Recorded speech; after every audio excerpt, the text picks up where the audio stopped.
Hello friends, வணக்கம். வெளியே ட்ரையாகவும் உள்ள சாஃப்டாகவும் இருக்கிற இந்த ரவா லட்டை ப்ராப்பராக ஸ்டோர் பண்ணிங்கன்னா 15 நாள் வரைக்கும் கெட்டு போகாதுங்க. இந்த லட்டு ரெசிபி எப்படி செய்யலான்னு பார்த்துடலாம். இதே மாதிரி நிறைய ரெசிபி தெரிஞ்சுக்க மறக்காமல் ஏவிடி கிச்சன் சேனலை சப்ஸ்கிரைப் பண்ணிவிட்டு பக்கத்தில் இருக்க பெல் ஐக்கான் ஆல் கிளிக் பண்ணுங்கள். ஒரு ட்ரை மிக்ஸி ஜாரில் 2 கப் அளவு சுகர் எடுத்துக்கோங்க. இந்த கப் 200 ml கப்பு. இப்போ இது கூட வாசனைக்காக 6 ஏலக்காய் விதைகளை மட்டும் சேர்த்துக்கிட்டு பவுடராக இந்த சுகரை அரைச்சி எடுத்துக்கலாம். இப்போது சுகர் பவுடர் ரெடி ஆயிடுச்சு. அடுப்பத்தை வச்சுட்டு கடாயில் 100 ml கீ விட்டுக்கோங்க. இப்போ இது கூட ட்ரை கிரேப்ஸும் முந்திரியும் சேர்த்தே 50 கிராம் சேர்த்து ரோஸ்ட் பண்ணிக்கோங்க. நட்ஸ் அதிகம் சேர்த்துட்டிங்கன்னா லட்டு பிடிக்க வராது. ஸோ 50 கிராம் போதும். நட்ஸ் நல்லா ரோஸ்ட் ஆகிடுச்சு. இப்போ இது கூட 1/2 கிலோ ரவையை சேர்த்துட்டு ப்ராப்பராக மிக்ஸ் பண்ணி விடுங்க. 1 நிமிஷம் இந்த கீயில் ரோஸ்ட் ஆனால் போதும். அதுக்கப்புறமா அரைச்சி வச்ச சுகர் பவுடரை உள்ளே ஆட் பண்ணி அகைன் 1 நிமிஷம் லோ ஃப்ளேம் வச்சு மிக்ஸ் பண்ணுங்கள்.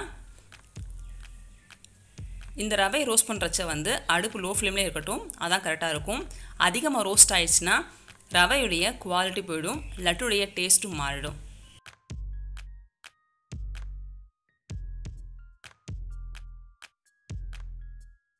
இப்போது இது கூட தண்ணி சேர்க்காமல் காய்ச்சின பால்லேருந்து ஒரு சின்ன டம்ளர் சைஸுக்கு சேர்த்துக்கோங்க. இந்த மில்க் உங்களுக்கு பத்தலைன்னு தோணுச்சுன்னா இன்னும் ஒரு 1/2 டம்ளர் மில்க் சேர்த்துக்கலாம். இப்போது ப்ராப்பராக மில்க் எல்லாமே ரவை கூட மிக்ஸ் ஆகணும். ஸோ டோட்டலாக 3லேருந்து 5 நிமிஷம் இந்த ரவையை ரோஸ்ட் பண்ணால் போதுங்க.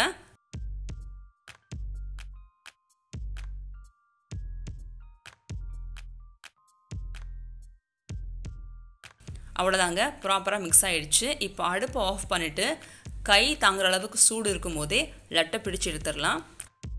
முடிஞ்சால் 2 பேர் சேர்ந்து இது பண்ணும்போது சூட்டோடைய லட்டு சீக்கிரம் பிடிச்சி வச்சிடலாம். அப்படி இல்லைனா ட்ரை ஆயிரும். அவ்வளோதாங்க, அருமையான லட்டு ரெடி ஆகிடுச்சு. சப்போஸ் உங்களுக்கு லட்டு பிடிக்க வரலை, ரொம்ப ட்ரையாக இருக்குன்னு ஃபீல் பண்ணிங்கன்னா மறுபடியும் நான் சொன்ன மாதிரியே காய்ச்சின பாலை உள்ளே ஆட் பண்ணி ப்ராப்பராக ஹீட்லேயே மிக்ஸ் பண்ணி எடுத்துகிட்டு லட்டு பிடிக்கிற பதம் வந்ததுக்கப்புறம் நீங்கள் லட்டு பிடிக்க ஆரம்பிக்கலாம். மறக்காமல் இந்த ரெசிப்பியை இந்த தீபாவளிக்கு ட்ரை பண்ணி பாருங்கள். உங்களுக்கு பிடிச்சிருந்தா இந்த வீடியோக்கு ஒரு லைக் கொடுத்துட்டு மறக்காமல் சேனலை சப்ஸ்கிரைப் பண்ணிக்கோங்க. தேங்க்யூ.